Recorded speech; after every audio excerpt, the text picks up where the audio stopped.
નમસ્કાર મિત્રો, Veda class YouTube channel સ્વાગત કરે છે. ધોરણ 8 વિષય ગુજરાતી પ્રશ્નપત્રનું સોલ્યુશન જોઈશું. મિત્રો, પ્રશ્ન નંબર 1 હતો, ફકરા પરથી પ્રશ્નોના જવાબ લખો. પહેલો પ્રશ્ન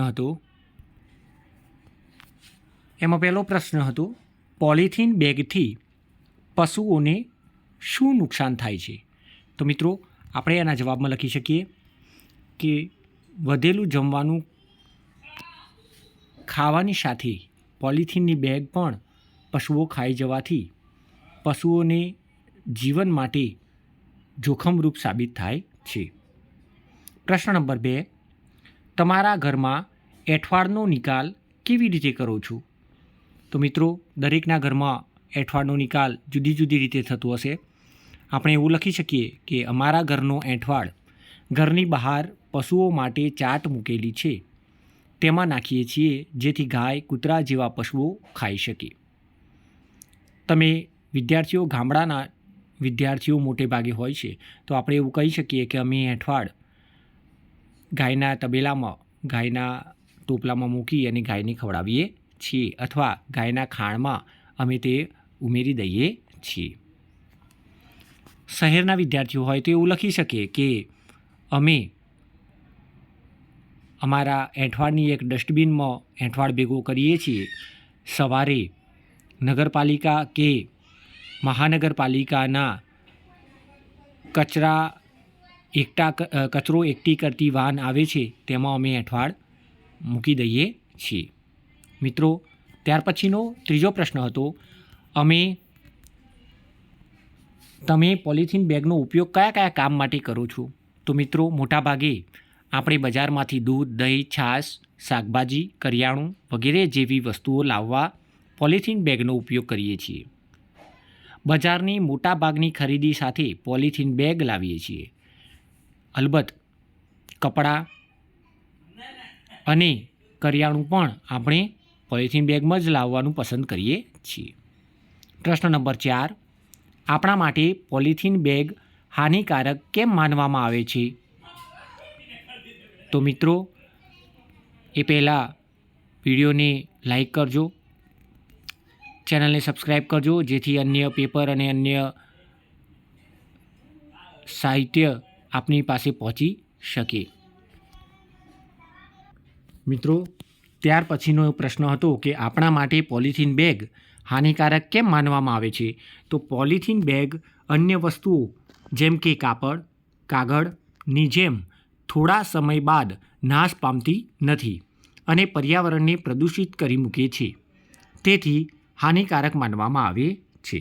પ્રશ્ન નંબર 5, આ ફકરાને આધારે તમે શું સાવચેતી રાખશો? તો એનો જવાબ આપણે એવી રીતે લખી શકીએ કે અમે પ્લાસ્ટિકની બેગનો ઉપયોગ કરીશું નહીં. જો કરવો પડે તો તેને ગમે ત્યાં ન ફેંકતા ફરી ઉપયોગમાં લઈશું. મિત્રો, ત્યાર પછી પ્રશ્ન નંબર 2 હતો, આપેલી કાવ્ય પંક્તિનું પદ્યમાંથી ગદ્યમાં રૂપાંતર કરો. તો એમાં પહેલી પંક્તિ હતી, કડવા હોય લીમડા પણ શીતળ એની છાય. તો એને આપણે આ રીતે ગદ્યમાં લખી શકીએ કે લીમડો સ્વાદે ભલે કડવો હોય પરંતુ તેનો છાંયડો તો શીતળ હોય છે. પંક્તિ બીજી, આજ કરીશું કાલ કરીશું લંબાવો નહીં દહાડા. તે પંક્તિનો ગદ્યમાં અર્થ આ રીતે લખી શકાય, કામ આજે કરીશું, કાલે કરીશું એમ કરીને કામ દિવસો સુધી લંબાવવું જોઈએ નહીં. ત્રીજી પંક્તિ હતી, સમે ન વેર વેરથી ટળે ના પાપ પાપથી. મિત્રો, આ ત્રીજા પ્રશ્નનો જે જવાબ છે તે આ રીતે લખી શકાય, વેર રાખવાથી વેર શમી જતું નથી, તેવી જ રીતે પાપની સામે પાપ કરવાથી પાપને ટાળી શકાતું નથી. ત્યાર પછી ચોથી પંક્તિ હતી, હોય કામ મુશ્કેલ પણ ઉદ્યમથી જટ થાય. વિદ્યાર્થી મિત્રો, તે પ્રશ્નનો જવાબ કદાચ તમે આવો લખ્યો જ હશે એવી ચોક્કસ આશા સાથે આપણે આગળ વધીએ. કામ ગમે તેટલું મુશ્કેલી ભરેલું હોય પણ પ્રયત્ન કરવાથી, પરિશ્રમ કરવાથી તે ઝડપથી અને સરળતાથી થઈ શકે છે. મિત્રો, ત્યાર પછી પ્રશ્ન નંબર 3, નીચેના પ્રશ્નોના જવાબ આપો. એમાં વિભાગ અ હતો. મિત્રો, તેમાં પહેલો પ્રશ્ન હતો ઇન્દ્રનું ઇન્દ્રાસન ડોલાવનાર લેખકનો કયો સંકલ્પ હતો? તો તેના જવાબમાં આપણે લખી શકીએ કે લેખકનો ચા ન પીવાનો સંકલ્પ ઇન્દ્રનું આસન ડોલાવનાર હતું. બીજું, નારંગી રંગ મેળવવા અંજન શું કરે છે? તો મિત્રો આમ તો આ પ્રશ્ન એવો પૂછવો જોઈતો હતો કે જાંબુડિયો રંગ મેળવવા શું કર્યું? ત્યાર પછી નારંગી રંગનું તો કરતાં અંજન આવી જાય, કિન્નરી આવી જાય છે અને તે ત્યાં અટકી જાય છે. પણ આપણે એવું લખી શકીએ કે નારંગી રંગ મેળવવા અંજનને લાલ રંગની શાહીમાં પીળા રંગની શાહી ભેળવી દીધી. મિત્રો ત્યાર પછીનો ત્રીજો પ્રશ્ન, હરિવંશરાય બચ્ચને વલ્લભભાઈને શેની ઉપમા આપી? તો મિત્રો પાઠના અંદર આપેલા હરિવંશરાયની પંક્તિઓમાં લખેલી પંક્તિઓમાં આપણને આ જોવા મળે છે. તો એમાં લખેલું છે કે વલ્લભભાઈ પટેલને હિન્દ કી નીડર જબાનની ઉપમા આપી છે. મિત્રો પ્રશ્ન નંબર 4, પાર્વતીબહેન ગુણિયલ વહુને કોના પુણ્યનું બળ ગણાવે છે? તો પાર્વતીબહેન ગુણિયલ વહુને દાદાના પુણ્યનું બળ ગણાવે છે. ત્યાર પછી 5મો પ્રશ્ન, બહેનનો પત્ર પાઠમાં પત્ર લખનાર કોણ છે?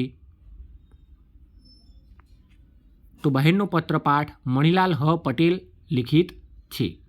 મિત્રો વિભાગ બ. મિત્રો હજુ સુધી મારા ચેનલને સબસ્ક્રાઈબ ન કરી હોય તો કરી લેશો. પ્રશ્ન નંબર 3 પહેલો પ્રશ્ન, પ્રિય વચન મંદ સ્મિત વતી એટલે શું? તો વડાવી બાવી કાવ્યમાં આ વિશેષણ રૂપ શબ્દનો અર્થ થાય છે મધુર બોલનારી અને મંદ એટલે કે ધીમું હસનારી. ત્યાર પછી બીજો પ્રશ્ન, શરૂઆત કરીએ કાવ્યનું સ્વરૂપ કયું છે? તો શરૂઆત કરીએ કાવ્યનું સ્વરૂપ ગઝલ સ્વરૂપ છે. મિત્રો ત્યાર પછી ત્રીજો પ્રશ્ન, સુદામાના આગમનના સમાચાર શ્રી કૃષ્ણને કોણે આપ્યા? તો મિત્રો આખ્યાનમાં જ આવતું હતું કે હે વે દાસી ધાતી આવી રે તે નાથે પાસે બોલાવી રે.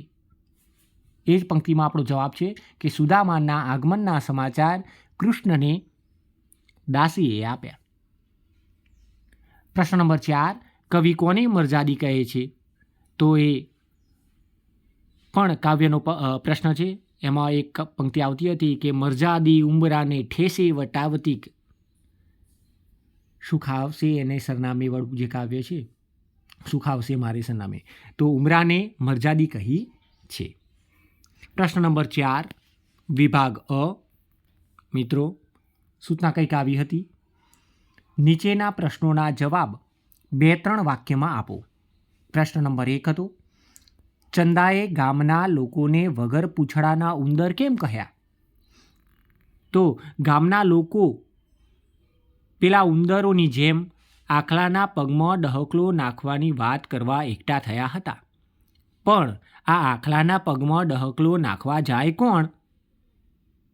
એ મોટો પ્રશ્ન હતો.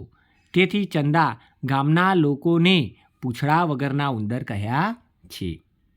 બીજો પ્રશ્ન, અનન્યાને વસંત ઋતુ કેમ ગમે છે? તો વસંત ઋતુ અનન્યાને ગમે છે કારણ કે વસંત ઋતુમાં આંબે કોયલ બોલે છે, કેરીઓ ઝૂલે છે, ઉપરાંત હોળી અને ધૂળેટીથી વાતાવરણ બદલાવા લાગે છે. પ્રકૃતિ અને લોકો પર વસંત ઋતુની અસર દેખાય છે. શિયાળુ પાક વાઢવાની શરૂઆત થાય છે, પરીક્ષાનો માહોલ હોય છે, લગ્નગાળો આવે છે, લગ્નગાળાની વધામણી અને ખરીદીઓ શરૂ થાય છે. તો વૃક્ષ ઉપર કબૂતર, હોલો, દહિયળ, કંસારો, કલકલિયો વગેરે જેવા પંખીઓના ગાન પણ સાંભળવા મળે છે.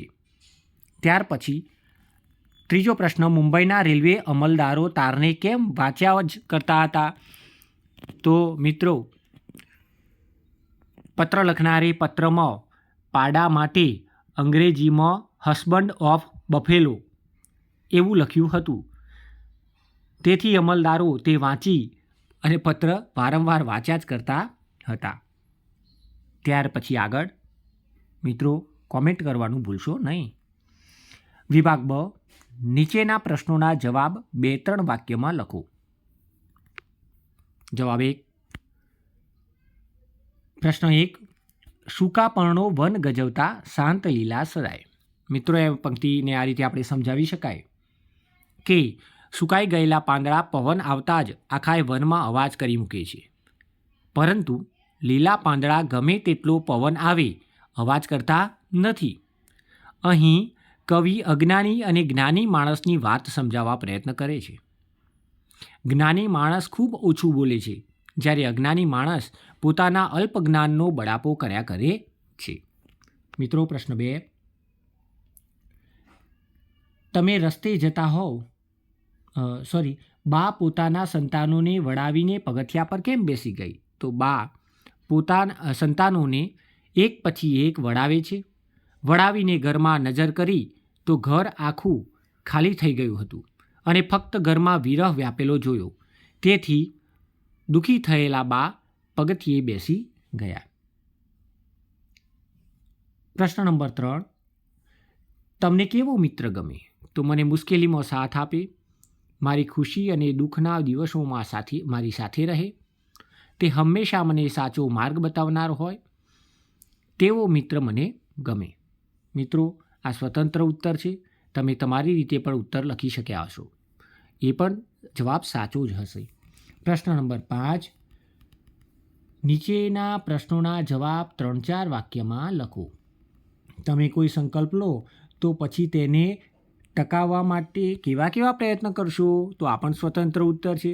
તો મિત્રો આપણે આ પ્રમાણેના પગલાં લઈ શકીએ કે હું મનને અડગ રાખી હંમેશા તે બાબતથી દૂર રહીશ. તેના લગતી જાહેર ખબરો કે લલચાવનારી બાબતોથી દૂર રહીશ. કોઈ પણ પ્રલોભનમાં આવ્યા વિના મક્કમ નિર્ણય કરું. તે બાબતને ધાર્મિક બાબત સાથે જોડું જેથી તેને ટકાવી રાખી શકાય. મિત્રો સ્વજનો, પરિવારના સભ્યોનો સહકાર લો. બરાબર. ત્યાર પછીનો પ્રશ્ન, તમે રસ્તે જતા હોવ અને હિંસક પ્રાણી સામે મળી જાય તો બચવાના કયા પ્રયત્ન કરો? તો મિત્રો હું ત્યાંથી બૂમાબૂમ કરીને પ્રાણીને ભગાડવા પ્રયત્ન કરું. આસપાસ લાકડી કે અન્ય વસ્તુથી સ્વ બચાવ કરી શકું. જો અગ્નિ સળગાવી શકાય તેમ હોય તો હું અગ્નિ સળગાવું. ઝાડ ઉપર ચઢી જાઉં વગેરે જેવા ઉપાયો કરી શકાય. મિત્રો ત્યાર પછી પ્રશ્ન નંબર 3, કોઈ શુભ પ્રસંગે તમે તમારા ઘરને કેવી રીતે શણગારો છો? તો લગ્ન હોય, કથા વાસ્તુ હોય કે અન્ય કોઈ શુભ પ્રસંગ હોય ત્યારે આપણે ઘરને રંગકામ કરાવીએ છીએ.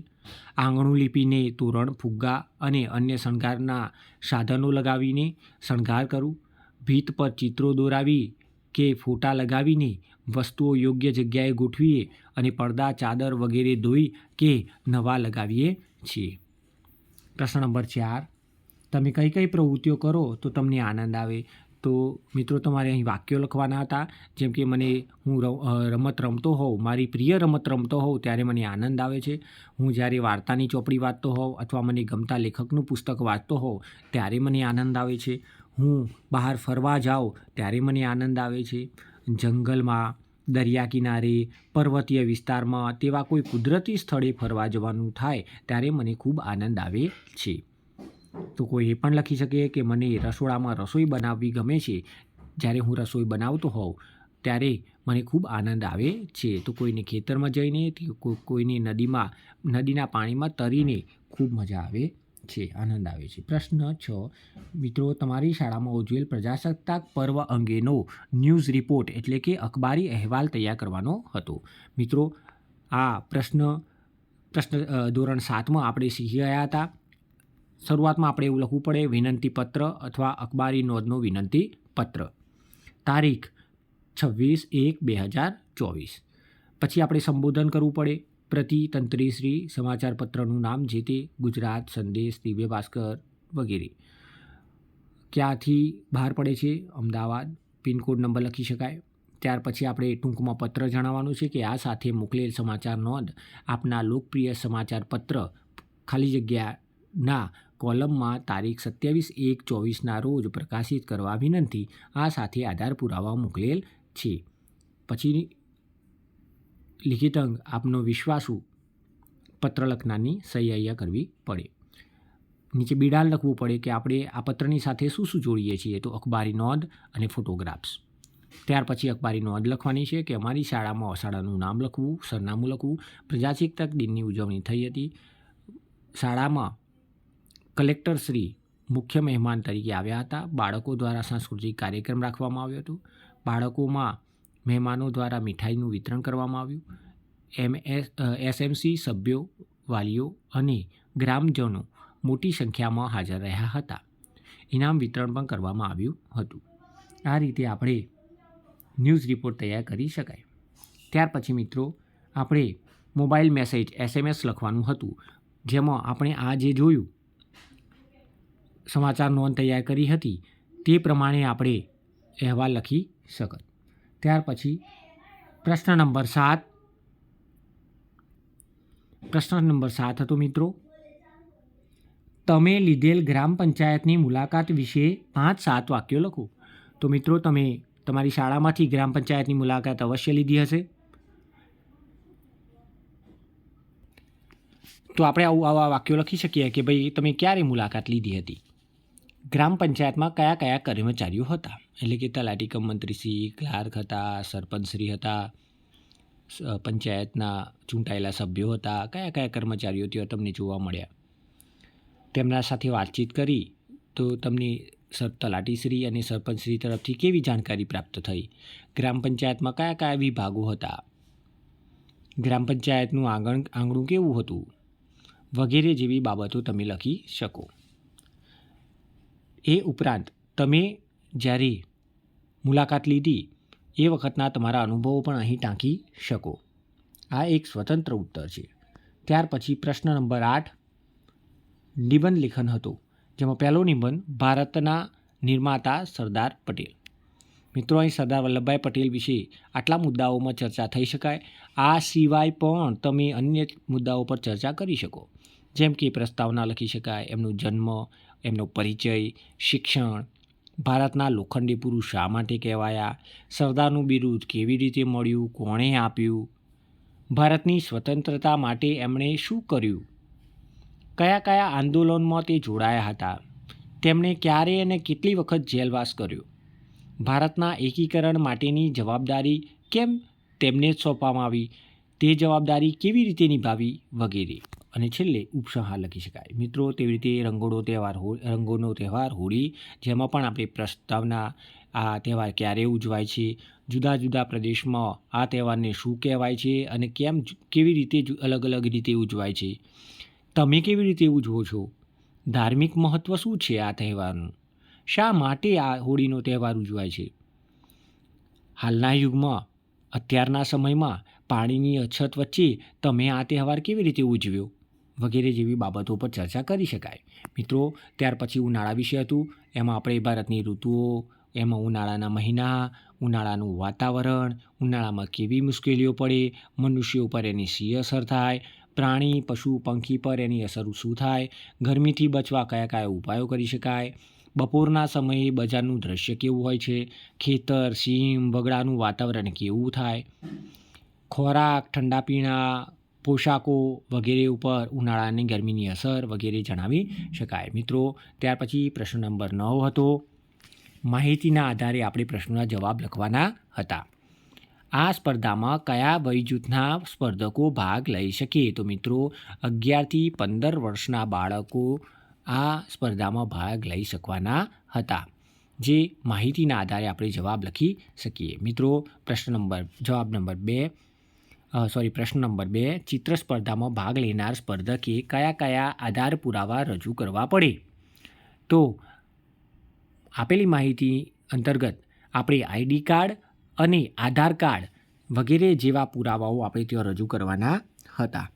ત્યાર પછી પ્રશ્ન નંબર 3 હતો, જો તમારો સ્પર્ધામાં પ્રથમ ક્રમાંક આવે તો ઇનામની રકમ તમને ક્યાંથી મળશે? તો મિત્રો ઇનામની રકમ સીધી બેંક ખાતામાં જમા થશે. ત્યાર પછી પ્રશ્ન નંબર 4, સ્પર્ધાના વિષયો કેટલા છે અને કયા કયા? તો સ્પર્ધાના વિષયો 3 હતા. તેમાં પહેલો હતો સ્વચ્છતા ત્યો પ્રભુતા, 2 પતંગ ઉત્સવ અને 3 મારી શાળા. પ્રશ્ન નંબર 5, પ્રેરણા પેન્સિલ કલરનો ઉપયોગ કરીને ચિત્ર બનાવે છે તો તે ચિત્ર માન્ય ગણાશે? કેમ? તો ના, આ ચિત્ર માન્ય ગણાશે નહીં, કારણ કે અહીં સૂચના આપવામાં આવેલી હતી કે ચિત્ર ડ્રોઈંગ પેપર પર અને પોસ્ટર કલરનો જ ઉપયોગ કરવાનો હતો. મિત્રો, ત્યાર પછી પ્રશ્ન નંબર 10 વ્યવહારિક વ્યાકરણ હતું. માગ્યા મુજબ જવાબ લખો. તેમાં પહેલો પ્રશ્ન હતો સમાનાર્થી શબ્દ લખો, જેમાં ભાર્યાનો સમાનાર્થી શબ્દ થાય પત્ની અને ફલંગ શબ્દનો અર્થ થાય કૂદકો. મિત્રો, ત્યાર પછી સાચી જોડણી, પરિસ્થિતિમાં બધી જ રસોઈ આવશે. જાન્યુઆરી નહીં પણ જાન્યુઆરી અને રમાં દીર્ઘાય આવશે. મિત્રો, ઈક પ્રત્યય આવતો હોય તેવા શબ્દો લખવાના હતા, જેમાં આપણે સામાજિક, સાંસ્કૃતિક, ઇત્યાદિક, ધાર્મિક વગેરે જેવા શબ્દો આપણે લખી શકીએ. આ પણ સ્વતંત્ર ઉત્તર હતો, પરંતુ ધ્યાન રાખવાનું એ રહે કે છેલ્લે ઈક પ્રત્યય આવવો જોઈએ. ત્યાર પછી શબ્દકોશનો સાચો ક્રમ સ્વચ્છ, સુંદર, સ્વચ્છ, શરૂઆત, પછી સુંદર અને પછી સોગાદ શબ્દ આવશે. ત્યાર પછી પ્રશ્ન 7, નીચે આપેલ તત્સમ શબ્દોનું તદ્ભવ શબ્દમાં પરિવર્તન કરો. જેમ કે સૂર્ય શબ્દ હતો, તેનું તદ્ભવ શબ્દ સૂરજ થાય. એવી જ રીતે તદ્ભવ શબ્દ ધર્મ આપેલો હતો, જેનો તત્સમ શબ્દ ધર્મ થાય. પ્રશ્ન નંબર 11 માગ્યા મુજબ કરો, જેમાં સમાસ ઓળખાવાનો હતો. મિત્રો, મહાદેવ, જેમાં મહા શબ્દ પૂર્વપદ છે તે વિશેષણ છે અને ઉત્તરપદ દેવ એ વિશેષ્ય છે. વિશેષણ અને વિશેષ્યથી જોડાયેલા આ સમાસને આપણે કર્મધારય સમાસ તરીકે ઓળખાવીશું. મિત્રો, ત્યાર પછી પ્રશ્ન નંબર 2, નીચેના વાક્યમાં દ્વંદ્વ સમાસ ઓળખાવો. અને વાક્ય હતું મનીષે રાકેશ પાસે 3-4 લખોટીઓ માંગી. તો મિત્રો, બંને સમાન મુભા હોય તેવો એક પદ 3-4 એટલે કે 3 કે 4 એવો વૈકલ્પિક દ્વંદ્વ સમાસ આપણે ઓળખાવી શકીએ. તો 3-4 એ આપણો સાચો જવાબ છે. ત્યાર પછી દ્વિગુ સમાસ ઓળખાવાનો હતો.